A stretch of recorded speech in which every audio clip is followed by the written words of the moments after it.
On this episode of the End of Tourism podcast.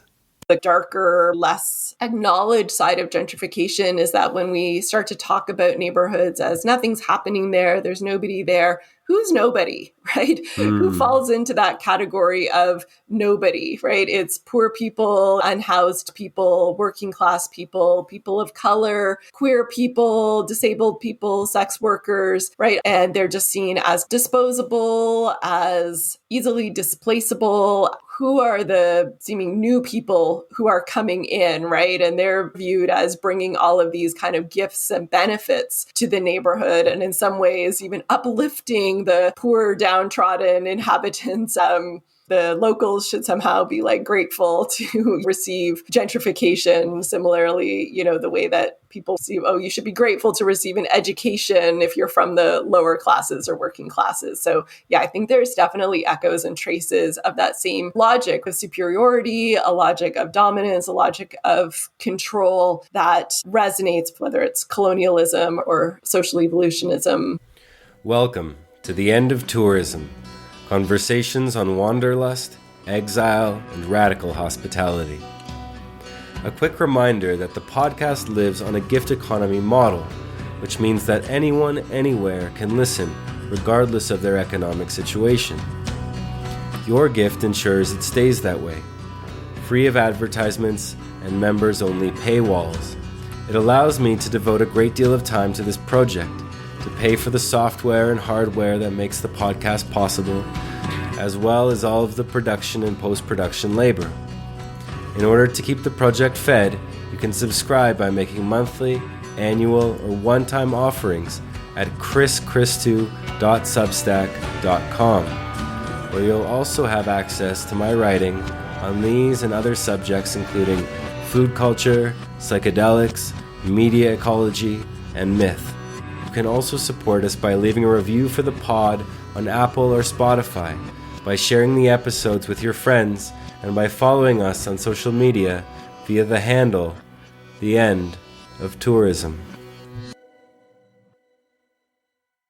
On this episode, my guest is Leslie Kern, PhD and the author of 3 books about cities, including Gentrification is Inevitable and Other Lies, as well as Feminist City, Claiming Space in a Man-Made World. Her work provokes new ways of thinking about and creating cities that are more just, equitable, caring, and sustainable.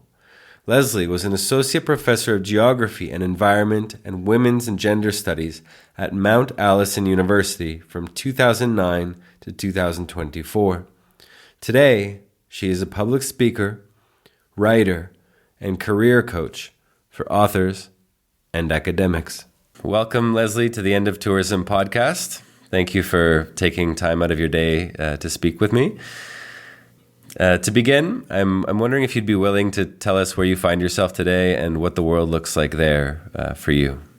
Sure. I find myself in Cambridge, Ontario. It's a city of about 130,000 people. If I looked out my window right now, I would see a lot of blowing snow. It's about minus 27 Celsius with the wind chill or something hideous like that today. So taking the time to talk to you this morning means I don't have to go out and shovel anything just yet. Well, thank you for joining us. Yeah, it's a great honor, and I'm really looking forward to this conversation. As we mentioned, that bears a great deal of complexity. So I've invited you on the pod in part to explore your book, Gentrification is Inevitable and Other Lies. And in it, Leslie, you write that, quote, gentrification has come to be used as a metaphor for processes of mainstreaming, commodification, appropriation, and upscaling that are not necessarily or directly connected to cities. In this story about gentrification stands in for any sort of change that pulls a thing or a practice out of its original context and increases its popularity, priciness, and profit-making potential, end quote. Given that some of our listeners might not have heard of the term gentrification before, although I doubt it, but given that those who have heard it might understand it also to be what you and others refer to as a chaotic concept. I'm wondering if you'd be willing to take a stab at defining it for us today. Yeah, absolutely. If we look to, I guess, a kind of typical scholarly definition of gentrification, it would be describing an urban process in which middle or upper class or in some other way privileged households start to move into a neighborhood or area of the city that has historically been more working class or perhaps an immigrant neighborhood, perhaps more industrial, and begin to remake that neighborhood kind of in their own image, thus driving up housing prices, both in the rental and ownership markets, driving up the cost of living in the area, and critically, as part of the definition, resulting in some level of displacement of the older inhabitants of that neighborhood. Displacement meaning they've been kind of priced out or otherwise pushed directly or indirectly to leave and move to some other neighborhood. So typically gentrification has really, the definition is centered around it being a class-based process. But in more recent decades, many scholars, myself included, have wanted to broaden that and to acknowledge that other axes of power and privilege, for example, around race, gender, ability, age, sexuality, and so on, also play a role in contributing to the kinds of forces that propel gentrification. And we can maybe get into some of that later. So for myself in the book, I talk about gentrification as any kind of process of taking over, claiming space, and remaking it for in the image and for the interests and benefit of a more powerful group of people, or perhaps even corporations to some extent. So gentrification is really the process of, taking and claiming space. And I also do include displacement as part of that process, although I also acknowledge that sometimes people can be kind of psychologically displaced, even if they aren't necessarily physically pushed out of their neighborhoods. Wow. Yeah, I mean, it's something that I was noticing in Toronto before, I left and moved and migrated here to Oaxaca. It's something that I think in the last 5 or 10 years has become an unfortunate mainstay of city life in the vast majority of places, of urban places in the world. And this is also something that I've seen quite a bit in here in Oaxaca, Mexico, in a somewhat prolific tourist destination. And so in places that have been deemed destinations in this way, there's often a kind of reductionism here anyways, and in tourist destinations, in which gentrification and what's sometimes called touristification is confused. And so one definition of touristification, is simply, quote, the process of transformation of a place into a tourist space and its associated effects, end quote. So kind of very vague and broad definition. But, we also understand that gentrification can happen in places that aren't necessarily tourist destinations. And so we've also discussed on the pod the possibility that a place doesn't necessarily need tourists in it to have touristic qualities or context, what we might say. And so I'm curious for you, do you think it's important to distinguish the two concepts, gentrification and touristification? And if so, why? Yeah, great question. I think a distinction to some extent is important in that, there may be elements of touristification, for example, that are somewhat unique to that process, especially in terms of the kind of impact that it might have on local inhabitants who may not necessarily be displaced, but who may see their everyday lives kind of radically altered by the touristification of an area. And as you say, gentrification happens in all kinds of areas, many of which are not geared to tourism, although sometimes that is a kind of later effect of gentrification, is that tourists might be drawn to certain neighborhoods or places that they would not have otherwise gone to in the past. As you mentioned in your earlier question, there's been, some concern in the gentrification literature that it's a bit of a chaotic concept, by which is meant that it's maybe too broad of an umbrella and so many different kinds of processes are kind of lumped together under that umbrella. I think it's a useful umbrella, but under that umbrella, we can try to be clear about what we're talking about when we look at particular locations and try to articulate the impacts that these processes are having on the local community, economy, environment, and so on. Thank you, Leslie. Thank you for that. So your book is broken up into chapters that reveal the deeper realities behind the tropes or lies sometimes spouted about gentrification, and there are often many. And so I'm curious if, after having done the research and writing for this book, and it was published in 2022, so perhaps there's been some deeper reflection in that regard.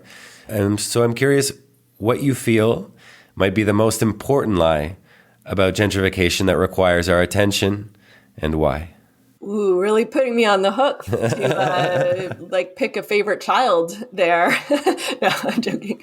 Ultimately, I guess the most straightforward answer would be the first one that I discuss in the book, and which is right there in the book's title, which is the idea that gentrification is inevitable. And we can kind of unpack that a little bit further, as I do in the kind of first main chapter of the book, which is to say that in some accounts of gentrification, it's presented as a sort of natural process, right? As something that is just akin to evolution, for example. So there's this idea that if you kind of start with, for example, a working class or immigrant neighborhood, lower income community, with some other kinds of attributes that might not make it, seem wealthy or desirable, that over time, just through a kind of mystical series of properties, the way that, species evolve or,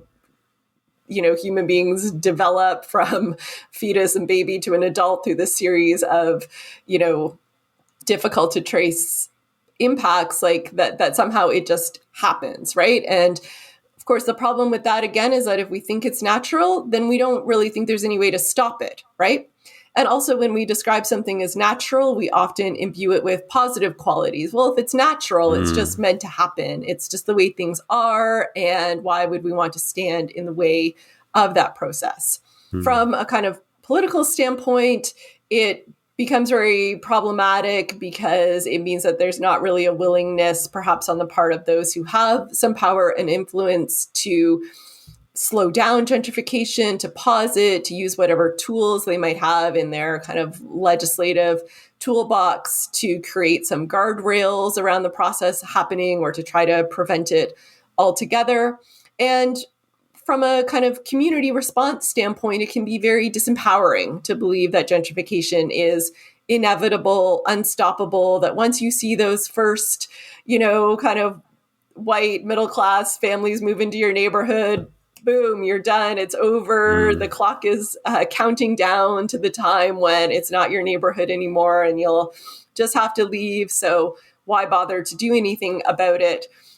And as I also try to show in the book, it's hard to fight gentrification, but there are examples around the world of communities that have pushed back and kind of pumped the brakes on gentrification, as one activist described it to me. So we, I think, don't want to fall into this trap of believing that communities themselves are powerless or that our politicians and policymakers have absolutely no tools that they can use to change this. So I would say that is probably the most important kind of first line myth or lie that we need to challenge. And then we can kind of go down the line and pick apart some of the other ones, which is how I've structured the book, as you point out. Yeah.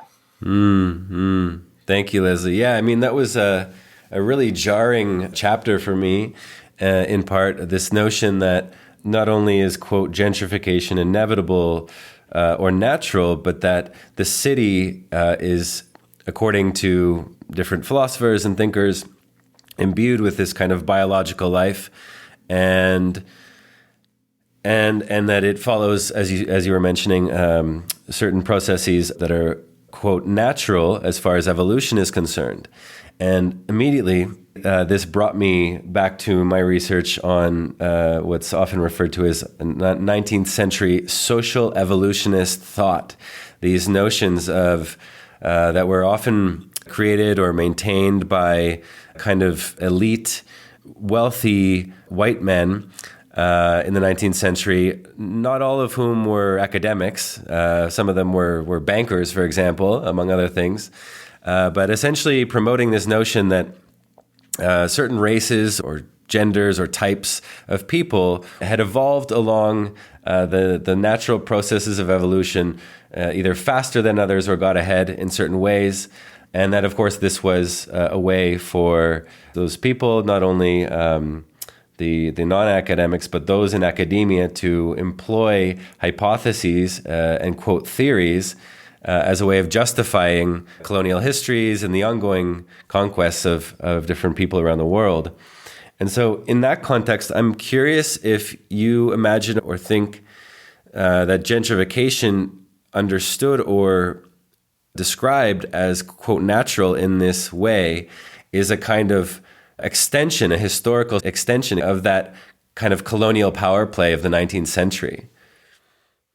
Yeah, I absolutely do. And there are many ways in which the power dynamics and even the language or the vocabulary around gentrification mirrors that around colonialism, with all of the problematic tropes there of neighborhoods or areas of the city being taken over where there's really nothing there, right? Same kind of justification for colonialism. There's nothing there. There's nobody there that we need to care about. So we, European colonizers are entitled to this land. Similarly with the way that many developers, for example, I think, rationalize or justify the kind of projects they engage in. Oh, there's nothing really happening in that part of the city. There's not really a community there. It's just a space of kind of problems or deviation from the norm or disorder. And so we as developers, as city planners, we're going to bring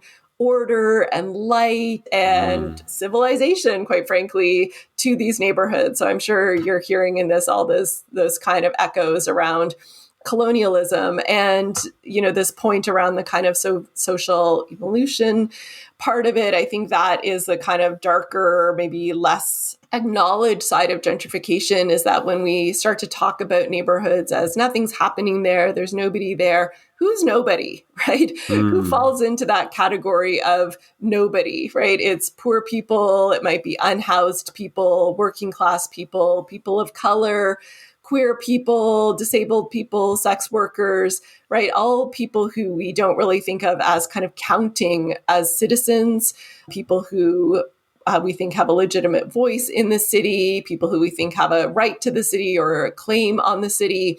And they're just seen as kind of disposable, as easily displaceable, as not really contributing anything to the community or to the city at large. So I think there's definitely a sense of kind of hierarchy in terms of, who are the seeming new people who are coming in, right? And they're viewed as bringing all of these kind of gifts and benefits to the neighborhood. And in some ways, perhaps even uplifting the poor, downtrodden inhabitants of the ghetto or the barrio or whatever. And, the locals should somehow be like grateful to, receive gentrification. Similarly, the way that people were received, you should be grateful to receive an education if you're from the lower classes or working classes. So yeah, I think there's definitely echoes and traces of that same kind of logic, right? It's a logic of superiority, a logic of dominance, a logic of control that resonates with whether it's colonialism or social evolutionism. Yeah. Wow. Fascinating stuff. I mean, this is, I think, to a large degree, culture, or what we call culture, or what culture might be, is made on the tongue. And that the kind of unacknowledged ways in which we speak the world into being is something that's been direly overlooked in our time. So thank you for speaking to that in that way. And I think it's something that we would properly kind of continue to wonder about as we speak and as we think, and perhaps before we speak as well. You know, you mentioned in there the different types of people that are often displaced as a result of gentrification, and this shows up quite a bit in your book. So I wanted to ask you about what you refer to as intersectionality, an intersectional approach to gentrification. Some of the conventional critiques that you mention in the book, including the economic critique, kind of follow the money, the aesthetic critique, the kind of clean lines and fancy bakeries that show up, as well as the class critique, which you mentioned, kind of upward mobility, among others. That said, you focus a good portion of the book, I think, on this neglected importance of intersectionality. And so I'm curious, why do you think an intersectional approach has been ignored in the past, and why might it be crucial for a cohesive or integral analysis of gentrification? I think an intersectional approach has been kind of sidelined, if you will, in part because most of the key kind of prominent gentrification scholars of the late 20th century and into the 21st century have been honestly white men, probably themselves from, middle class. They're obviously university educated scholars. And they've been like neo-Marxists or Marxists. That's their theoretical perspective. That's their training. They come from a kind of Marxist political economy background. That's the lens of analysis that they bring to whatever kind of problem they're looking at in the world, including gentrification. And, they've done brilliant work, right? And created a lot of really foundational concepts, gone and done really important empirical work so that we can actually, see what the impacts of these processes are. And, there's nothing I want to take away from that being a key voice within the field of gentrification studies. But I think too often either there's been kind of minimal lip service paid or kind of outright pushing to the side of feminist perspectives, anti-racist perspective, anti-colonial perspectives, and more because it's sort of seen like, well, class is the main driver, and anything that maybe disproportionately impacts women or people of color or queer folks or elderly people, that's like a side effect, right? Like the main driver is class. And those people are simply impacted because they also happen to fall into lower income brackets. So it's a pretty neat and tidy story, and you can kind of see why it has some appeal. So I think, those political economy neo-Marxist scholars is not that they don't care about race or gender or other factors. They're just like, well, it's all really rolled up under the umbrella of class. And if we just figure out the class piece, then those other things will kind of fall into place. But for feminist scholars, critical race scholars, anti-colonial scholars, and so on, they've wanted to point out that assuming that class is the primary driver behind things is maybe an assumption that we've held on to for too long without questioning it. And instead of seeing racial impacts and so on as something that's just happening off to the side through a class process, maybe we want to also look, especially in something like an American context, but in other places as well, at the like deeply foundational layer of race to the development of cities, to the development of the nation, right? And we can't kind of sideline the impacts of racial discrimination and the kind of hierarchy of race that has developed over many centuries in these locations and say, oh, well, it's a secondary factor. For myself, I'm a feminist scholar. My background is in women's and gender studies before I kind of accidentally stumbled into being an urban geographer.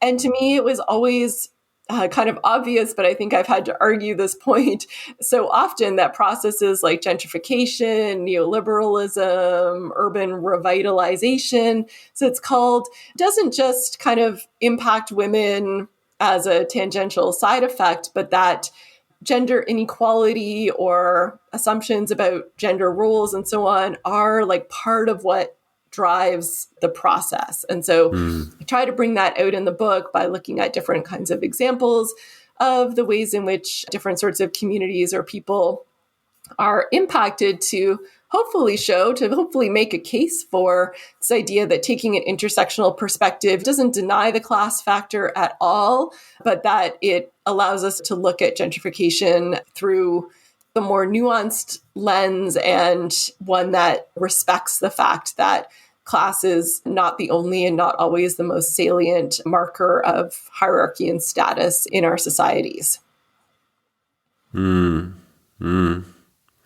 Yeah, I did go to university a long time ago, and it seemed that what was offered up on the proverbial kind of conceptual bill, politically speaking, was here are your 5 major theories or perspectives, and kind of like choose one and decide which you like the best and then argue for it or against it. But it does seem that the more apertures that we have onto the world, without necessarily needing to collapse our considerations into a single one, can broaden our understanding of the world deeply, right? Deeply. And it's something that I see anyways, less and less of. I think there's more and more possibilities for experiencing that in our time. But I think there's a lot of processes that are happening in which there's less and less of it that's actually occurring, a kind of collapse of maybe ontological diversity or philosophical diversity. I don't know what to call it, but it seems prevalent, at least from this little aperture. So, yeah, I would agree with that. I mean, as someone who, just in my own, little brief lifetime here on this earth has been kind of peddling my little feminist arguments for 30 plus years. And then we add on to that the 30 years before that and 30 years before all of the previous generations. It seems like we are not just from a feminist perspective, but we are kind of constantly having to make these arguments for that ontological diversity, as you put it, or even just the idea that, you can view things through different lenses and learn different things about whatever kind of process or force or issue that you're interested in. Mm-hmm. Well, thank you for that. I'd like to, if I can, Leslie, there's something I've been wrestling with for a while, and it was very much front and center, this kind of inner wrestling when I was reading your book. And so I'd like to kind of share that with you at the moment, if I can, and we'll see where it takes us. So part of the reason that I left Toronto a decade ago was that the housing crises, that perhaps for some wasn't yet a crisis in Toronto, has of course ballooned. But in the past 5 years, I've watched that same housing crisis play out here in Oaxaca. And what arose almost immediately in the, we'll say, media sphere, the online world, and certainly on the streets as well, was a kind of xenophobic campaign or campaigns blaming tourists, digital nomads, and, quote, expats for the rising cost of rentals and housing. Now, while not entirely misguided, the percentage of such people is insignificant in comparison to the total population of renters and homeowners here. And then I asked myself, well, why isn't anyone questioning the role of homeowners and landlords? Those who actually decide the price of rental units, those who decide to turn long-term rentals into Airbnbs, and those who are, some of them anyways, more often than not, part and parcel of the political ruling class in many places. Why not blame them? And so if you think about this enough, you can begin to imagine that the willingness to blame specific people, types, classes, races, etc., can ignore the cultural, economic, and structural elements of society that allow and encourage such dynamics to emerge. And it seems to me that you speak to this to some degree in your book, writing how, quote, "It is not helpful in a critique of gentrification to get overly stuck on the styles and preferences of a group, when for many decades now, gentrification has been propelled by much stronger forces than aesthetic trends." And in another part of the book, you write that cultural factors cannot be hastily dismissed, not when their power is easily co-opted by capital. Trends in denim and facial hair are not responsible for gentrification. But when large groups of people are redefined as a class based on their tastes, occupations, and aesthetics, they become a market and a justification for urban interventions. End quote. And so my question has to do with what I might call, I don't know if this is something that shows up in your work or in your research, but a kind of ecological analysis, one that doesn't necessarily separate people into essentialist categories, but contends with how maybe the rules of the game produce the player's behavior and beliefs. And so I'm wondering, in your research, is that something that is tended to a way of, okay, so we're not going to only blame or ask the tourists to take responsibility or the digital nomads, etc. And we're not only going to blame or ask the landlords to take responsibility, but understand that they live and inhabit a kind of web of relations that has, for a long time, created the context that allows them or even encourages them to proceed in a particular way. Yes, 100%. I really love the way that you put that there and giving it that kind of label of like an ecological perspective there. I think it's so important to do in the book. The first quote that you read there, I think has to do with this idea that, hipsters were causing gentrification kind of thing.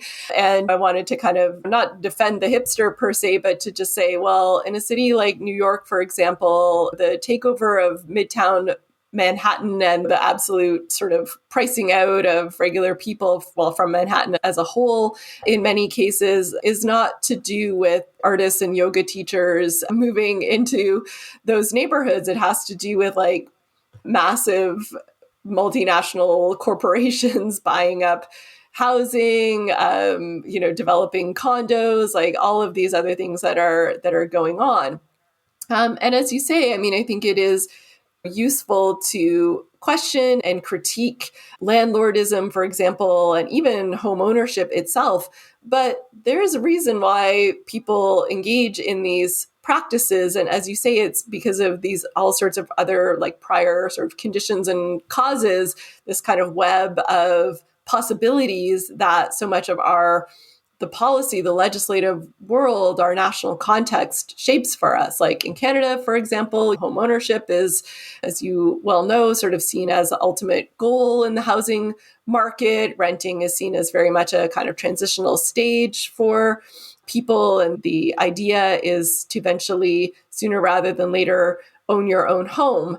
And of course, there's all kinds of cultural myths around that of like homeowners being like responsible people and better citizens and all this kind of stuff that is, maybe like largely nonsense. But why in this context do people become homeowners? Well, this is the way that we've been told you secure your retirement in the absence of a truly kind of robust old age security net. Yes, we have some, we have pension, old age pension, but for many people, the home is ultimately their social safety net. And government policy has very much been set up to encourage us to treat our homes in that way and to rely on paying off a mortgage and having that home to be the basis of survival into our old age, right? And there are many other things. That's just one example. So I think, as you say, it's really important to kind of look at that whole ecosystem. And that doesn't mean that we don't say, well, okay, what are homeowners doing that might be potentially problematic and contributing to the problem? Well, that could include things like turning units into Airbnbs or acting in NIMBY-ish, not in my backyard kind of ways that limit, for example, the amount of affordable housing that might go up in their neighborhood and other things. Of course, all of those dynamics have to be critiqued, challenged, pushed back against, but keeping at the same time that kind of zoomed out perspective of like what's going on a larger scale in the kind of corporate and investment world and the government and policymaking world, I think at least helps us to understand why these different groups are kind of positioned in the way that they do and the kind of range of possibilities that they see for themselves within that web. Yeah, yeah. That reminds me of a moment that I had here in Oaxaca maybe 3 or 4 years ago. There was a student group that had come down from a Canadian university, and they were here for a couple of weeks, and I was having dinner with them. Not all of them, but there was maybe 4 of the women from the student group that I was having dinner with, and one of them was probably in her, I would say, mid-50s, an Indigenous woman from Ontario. And the other 3 were much younger, probably in their early 20s. And they were suddenly talking about the sudden, or at least recent, kind of housing crisis in their university town. We'll call it maybe small city, but big town. And how in previous years they could afford the rent, but suddenly, and of course this was 2021, 2022, when a lot of these dynamics started changing extremely rapidly.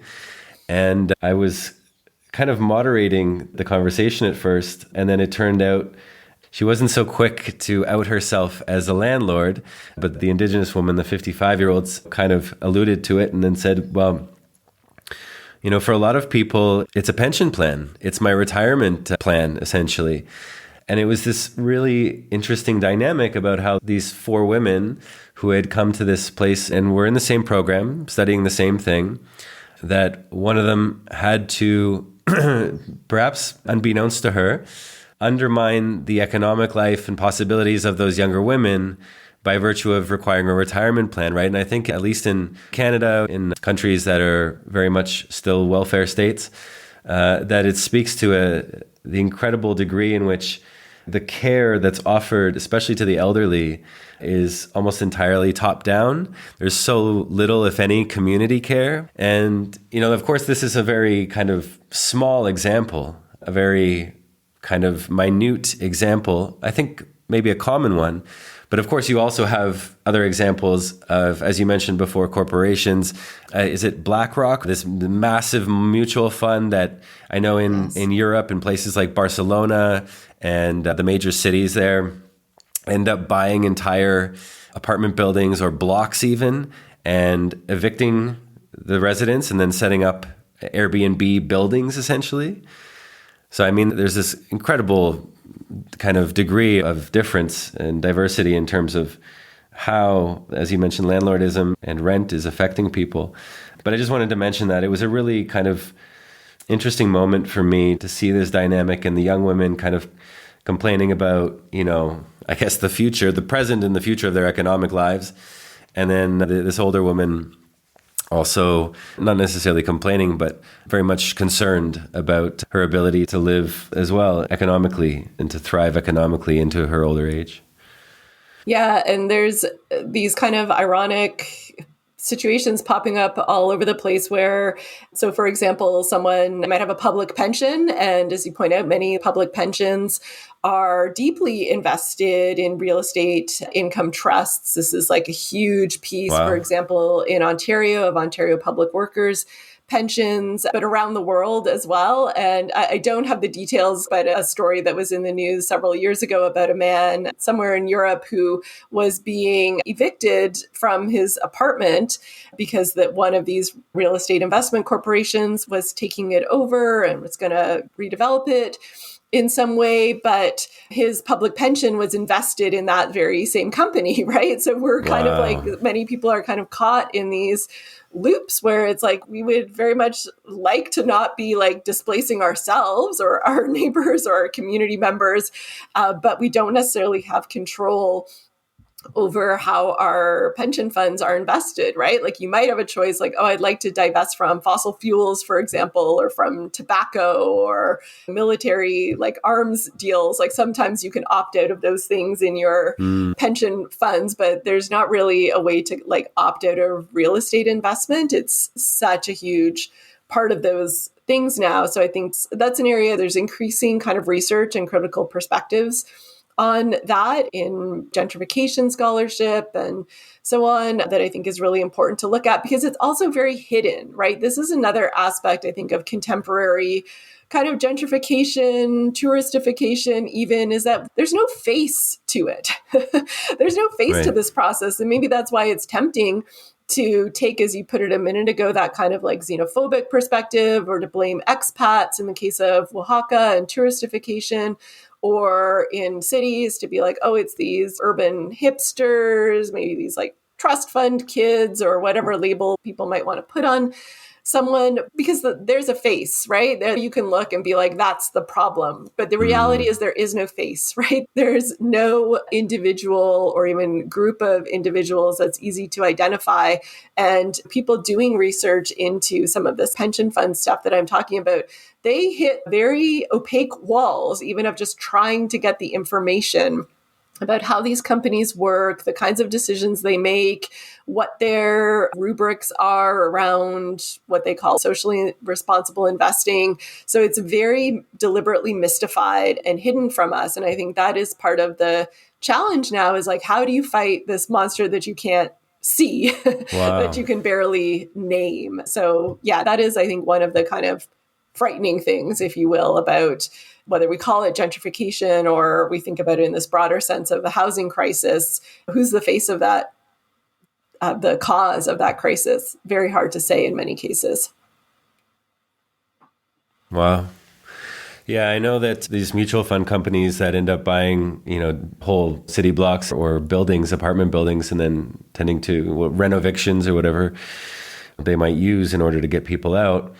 Once the buildings are renovated as Airbnbs, what happens is those corporations end up outsourcing all of the operational and cleaning duties to companies that they're not involved with at all. So again, you could have this person who's in front of you who might be a cleaner or who comes out in and out of the building or who might run the reservation books or something like that, but they've never met anyone from that mutual fund company, right? They just get a paycheck. Yeah, and it's happening on this kind of global level. The people behind the company that's investing in that building in Oaxaca, like, they may have never set foot there and they may never set foot there, right? So it's happening from around the world, from thousands of kilometers away, from behind these kind of smoke screens of, as you said, these kind of shell companies and these subcontracted property management companies. I mean, the story you were just telling about the woman who's a landlord, like on that small scale, not that there's nothing problematic about it, but it's also like, she's probably met her tenants, right? She probably occasionally sets foot in the property that she owns and that she rents out. And there's like some aspect of a relationship there. It's still, a problematic power dynamic and all of that, but it's on a very different scale than the investor from London who has a stake in a condo in Oaxaca. Like, it's a very different web of relations that goes into that.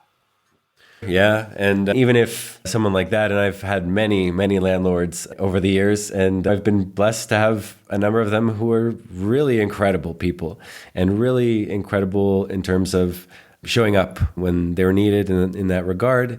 But it's something I discussed on a previous episode regarding the Airbnb-ization of the world a couple of years ago. And one of the themes that came up was around hospitality, right? And even if you have people who are kind of really engaged and really excited and responsible about having a tenant in their home or in a particular building, the kind of transactional nature of that rent almost, and then of course the history of it, precludes almost by default the possibility of there being a kind of host-guest relationship, right? Instead of that, we are clients and salespeople, businessmen or women to some degree, right? So another layer of it is this question of like, well, is it even possible within the dynamic or structure that renting implies and incurs, is it even possible to create a dynamic wherein a person can be understood as a guest in another person's home and another person can be understood as a host to people who are coming to live in their home, right? That same woman, the 55-year-old landlord, said that she had tenants who refused to leave for, I don't know, a year and a half or 2 years. And once they finally did, left her with a $40,000 damage bill, right? So I think there's just layers and layers that are extremely difficult to kind of get into. I shouldn't say in terms of dialogue, in terms of investigation, but in terms of the possibility of creating different dynamics that would maybe represent or produce the kinds of dynamics and worlds that I think a lot of people would want to live in. Yeah, I totally agree. I mean, I think in a lot of cases, and you honestly don't have to dig very deep. You can open up CBC News and see some poor, sad landlord story most days of the week, or listen to kind of corporate or larger scale landlords talk. And they often see tenants as a nuisance. The tenants themselves are a problem. And if they could invest in real estate and still make these returns without actually having tenants, that would probably be ideal. And I think that is also part of the push to an Airbnb, is that with a temporary guest, a week, a weekend or whatever, you don't have the same responsibility to them, right, as you do to someone with a year lease or perhaps the right to stay there for a longer period of time. So all you have to do is kind of provide this very basic amenity of the space.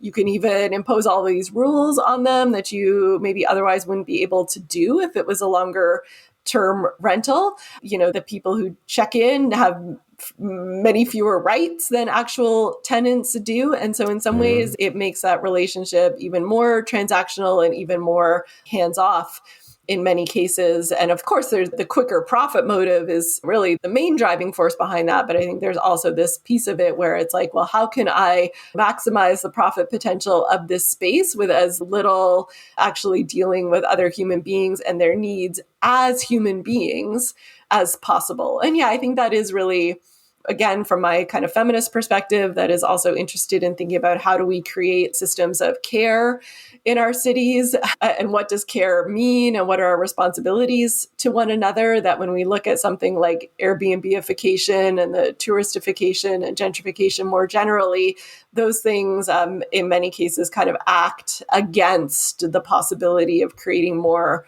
caring and careful spaces. Yeah, thank you for that, Leslie. I have a couple more questions for you, if that's all right. Yes, go ahead. Yeah. All right, wonderful.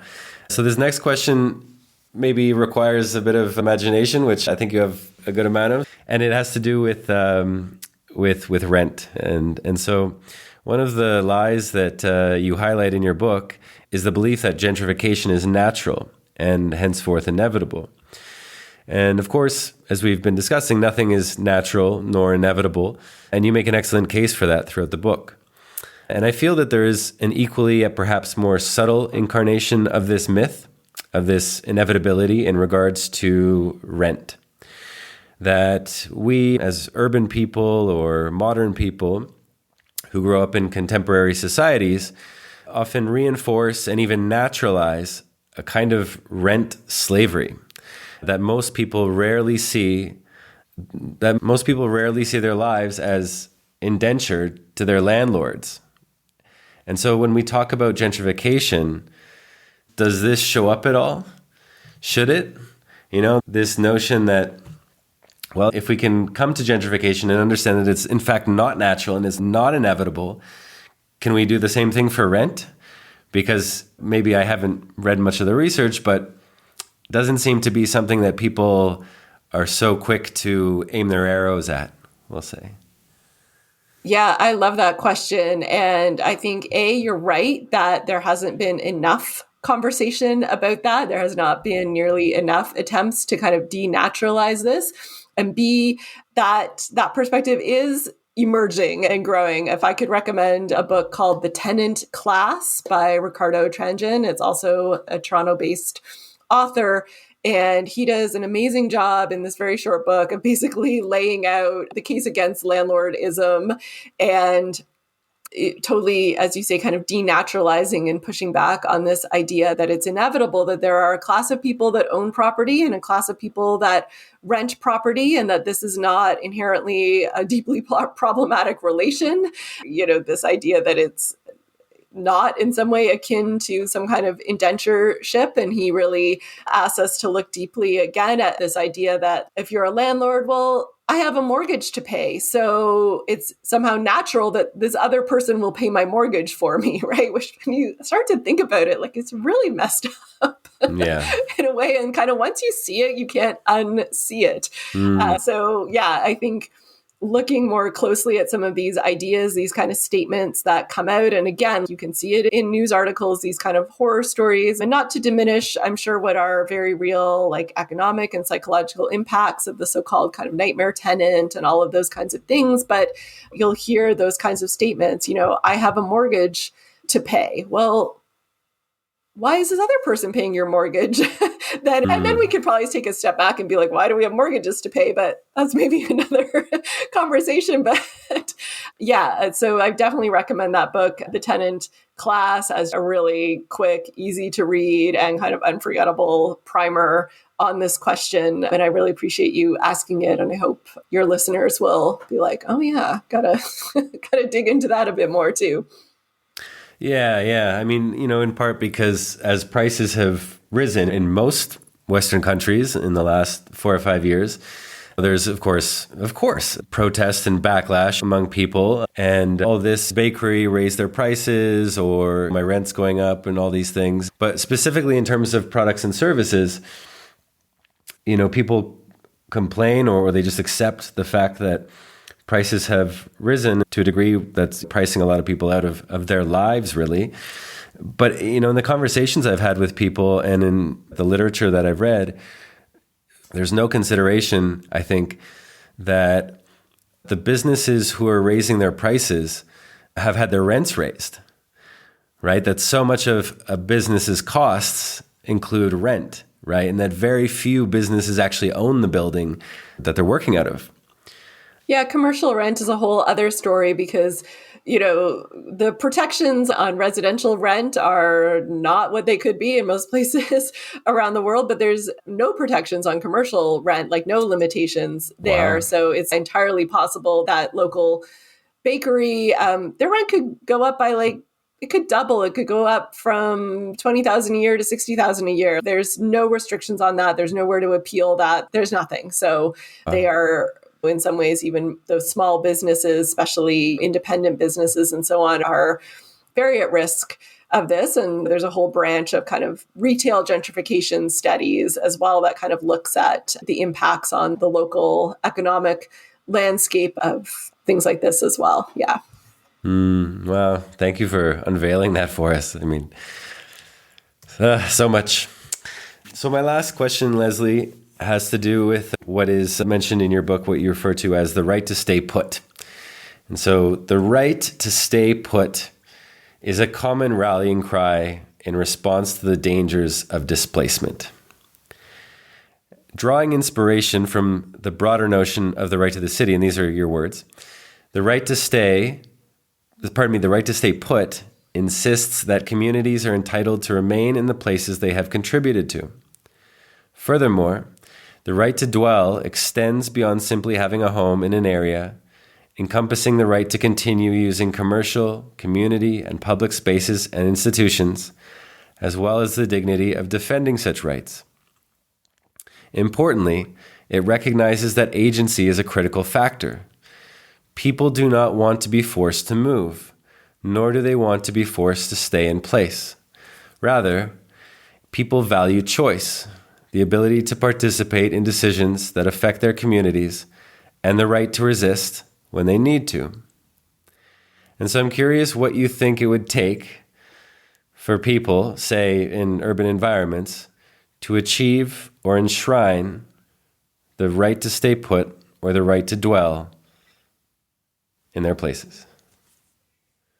Yeah, I think we could talk about kind of two main avenues. One would be more of the top-down approach, which is to work to enshrine anti-displacement measures in neighborhoods, which can include everything from rent control or rent stabilization to the right to return when there are redevelopment projects going on, to deeply affordable housing in new developments, to communities themselves taking on the role of becoming developers, but creating housing within the community for the community, right? Not to draw in new residents or not to primarily draw in new residents. Again, we're not trying to build a fortress around communities or anything, but rather to say this is housing that we're earmarking for people from the local community who are struggling with their rent or struggling to find housing, or who need perhaps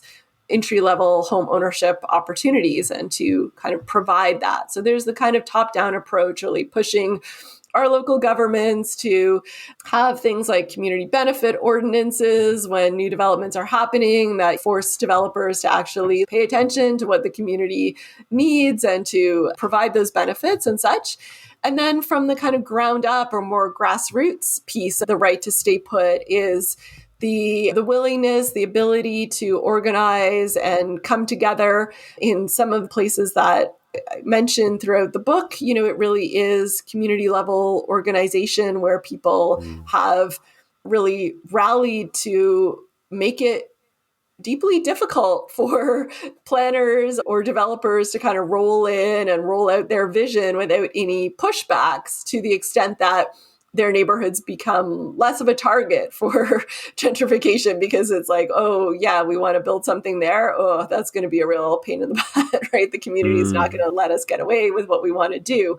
And that means really making it possible for people to like come out to meetings, organizing protests, that kind of right to resist, sometimes taking, we have long histories in many cities of squatters movements, and perhaps we need to revitalize some of that old energy as well, a kind of refusal to leave, and to find ways, perhaps don't always have to be kind of in your face protest ways, but what are ways to mobilize things like mutual aid to help make sure that our neighbors are supported. For example, if they have to go before a landlord-tenant board, how can we use community resources and knowledge to actually support one another to stay in place? And that can be everything from addressing food insecurity to having a local rent bank to partnering with nonprofits, churches, other religious institutions that may have an interest in building social and nonprofit housing,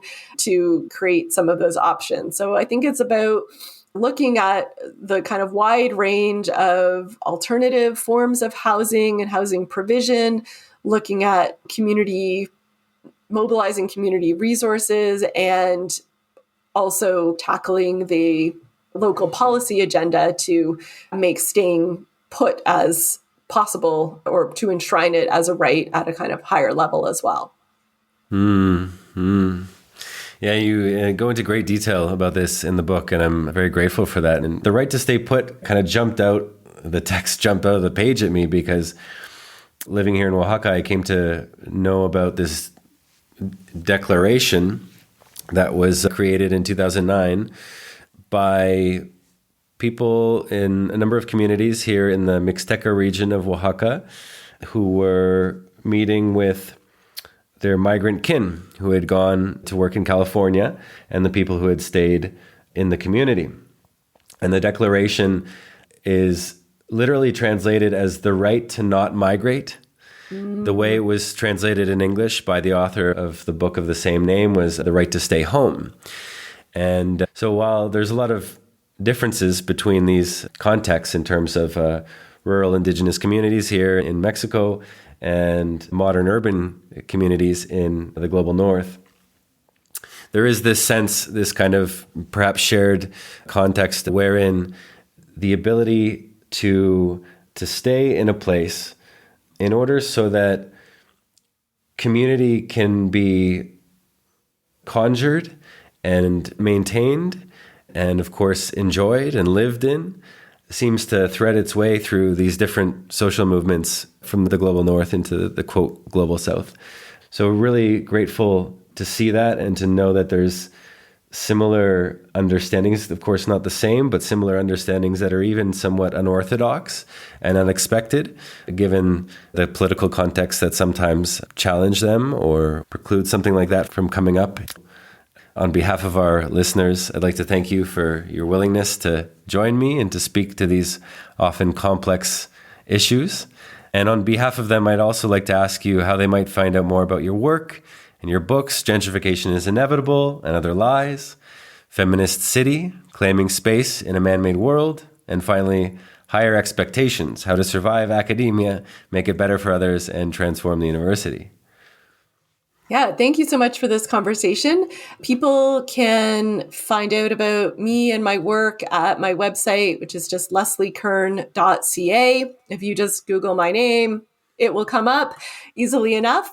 Feministicity and Gentrification is Inevitable and Other Lies. For an international audience, you can find those books through Verso Books in the US and UK. There's also many translations of both of those books. So you may have the opportunity to read it in your local language if you want to do that as well. The more recent book, Higher Expectations, is available from my Canadian publisher, Between the Lines Books, and in the US from AK Books as well. And there's also EPUB versions, and for the first two books, audiobook versions as well. And I've written lots of articles on these topics as well in The Guardian and other places. So you can get a little snippet of my thoughts if you, again, Google my name, and all of these things will come up in short order. So thank you for letting me share that as well.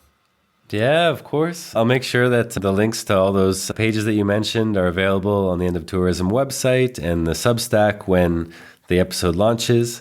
And once again, Leslie, a really beautifully revealing conversation today. I think it's something that will not just provoke generally, but provoke a willingness in our listeners to reconsider some of the assumptions that they've had about gentrification. So once again, thank you for your time today. Thank you for having me. I really enjoyed the conversation. Appreciate it. Thank you for listening. To follow up on this episode, check out the homework section on our website at theendofTourism.com. Likewise, you can subscribe and join the conversation at chrischristou.substack.com. That's CHRISTOU.substack.com.